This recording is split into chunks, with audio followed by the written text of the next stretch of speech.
எல்லாம் ரெடி பண்ணியாச்சு. சட்டி எடுத்து வச்சாச்சு. நீ எல்லாத்தையும் ஒண்ணா போட்டு கலக்கி வச்சா வேலை முடிஞ்சுது. சிக்கன் குழம்பு ரெடி. முதல்ல சிக்கன் எடுத்து போடணும். அப்புறம் வெங்காயம், அப்புறம் தக்காளியை போடணும். அப்புறம் எண்ணெய் கொஞ்சம் லைட்டா ஊத்திக்குவோம்.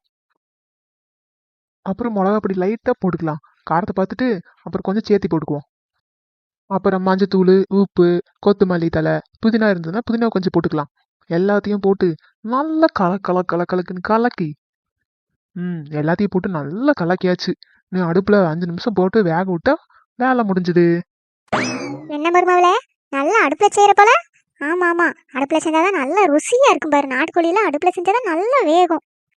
ஆஹா, இந்த மாமியார் நாட்டுக்கோழி குழம்புன்னு நினைச்சிட்டு இருக்குது. சரி சரி, அப்படியே நினைச்சுக்கிட்டும்.